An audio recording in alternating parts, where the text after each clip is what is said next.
वो घर घर पहुंचाता रहा पिज्जा। इधर पत्नी आशिक के साथ हुई फरार। झारखंड से आई ज्योति मौर्य पार्ट 2 की कहानी। 2.5 लाख का कर्ज लेकर करवाया कोर्स। नौकरी लगते ही भागी पत्नी। दिल्ली में दिलखुश कुमार से लड़ा रही इश्क। पति छोड़े तो हो जाता है झूठा मुकदमा, पर पत्नियों पर क्यों नहीं होता कोई केस? क्या कानून में बदलाव की है जरूरत? उत्तर प्रदेश के बलिया में एसडीएम ज्योति मौर्य ने जो अपने पति के साथ किया, वही खेल झारखंड के गोड्डा शहर की प्रिया ने अपने गरीब पति टिंकू के साथ किया। उसका पति घर घर खाना पहुंचाता था, डिलीवरी बॉय का काम करता था। रात को घर लौटता तो पत्नी उसे सर्टिफिकेट दिखाती, कहती कि मुझे आगे बढ़ना है, नर्सिंग का कोर्स करना चाहती हूँ। पापा ने करवाया नहीं, आप करवा दोगे क्या? प्यार में पागल पति ने कहा क्यों नहीं। 2.5 लाख रुपए का कर्ज लेकर उसने शकुंतला नर्सिंग स्कूल में उसका एडमिशन करवाया। शुरू के 1 साल सब कुछ ठीक चला। वो समय पर कॉलेज जाती, पढ़कर टाइम से घर लौट जाती। दिखने में सुंदर थी तो कॉलेज के लड़के भी उस पर अपनी जान छिड़कते थे, पर हर किसी को ये कहकर टाल देती थी कि मैं शादीशुदा हूँ। लेकिन तभी एक ऐसा लड़का उसकी जिंदगी में आया जिसे वो टाल नहीं पाई, और उसका नाम था दिलखुश कुमार। पास का ही रहने वाला था। पहले दोनों के बीच दोस्ती हुई, फिर दोस्ती प्यार में बदल गई, और अब दोनों के साथ जीने मरने की कस्में खा चुके थे। इसीलिए 17 सितंबर 2023 को वो कॉलेज से घर नहीं लौटी, बल्कि सीधा दिल्ली निकल गई और दोनों ने भागकर शादी कर ली।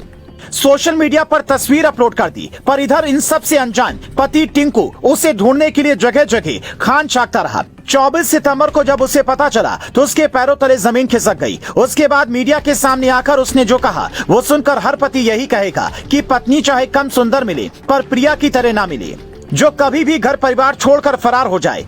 टिंकू ने कहा, प्रिया कुमारी जो हमारी पत्नी है, उसे हम एएनएम का कोर्स करवा रहे थे। 1.5 साल पहले हम लोग का शादी हुआ, तभी वो बोली और पढ़ना है तो उसका एडमिशन कर्जा लेकर करवा दिए।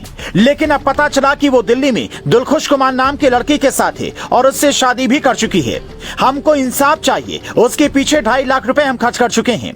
शायद शादी से अब तक का पूरा खर्चा टिंकू ने अपनी पत्नी पर जोड़ दिया हो, पर यहाँ सवाल ये नहीं है कि उसने 2.5 लाख रुपए खर्च किए 1.5 लाख, बल्कि सवाल ये है कि क्या ऐसे पतियों को कभी इंसाफ मिल पाएगा, चाहे वो बलिया के आलोक हों या फिर गोड्डा के टिंकू। इन्होंने तो यही सोचकर पैसा लगाया कि पत्नी कमाएगी तो घर अच्छा चलेगा, पर हालात ये हुए कि सिर पर कर्ज का बोझ भी बढ़ा, और पत्नी ने जो धोखा दिया उससे मानसिक तनाव और सामाजिक प्रतिष्ठा भी खत्म हुई। क्या इसे लेकर कानून बदलने की जरूरत है? आपको याद होगा एक दौर में ये भी था कि जब पति बिना कुछ कहे पत्नी को छोड़ देता था, बाहर निकलकर दूसरी शादी कर लेता था, जिसे रोकने के लिए तलाक का नियम और कठोर किया गया। महिलाओं को कई तरह के हक दिए गए जिनका गलत इस्तेमाल भी हो रहा है।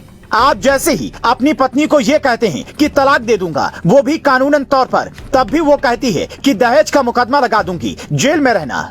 ये जो ब्लैकमेलिंग वाली बात है, ये रिश्ता बचाती भी है और बिगाड़ती भी है। पहले एक्स्ट्रा मैरिटल अफेयर ज्यादातर मर्दों का ही होता था, इसीलिए औरतों को संरक्षण मिलना जरूरी था। पर क्या अब मर्दों के लिए भी इस तरह का नियम लाने की जरूरत है? कुछ साल पहले बिहार में ऐसी खबर आई थी कि साल 2006 के बाद जितनी भी शादियां हुई हैं, उनका रजिस्ट्रेशन जरूरी होगा, वरना वो वैध नहीं मानी जाएंगी।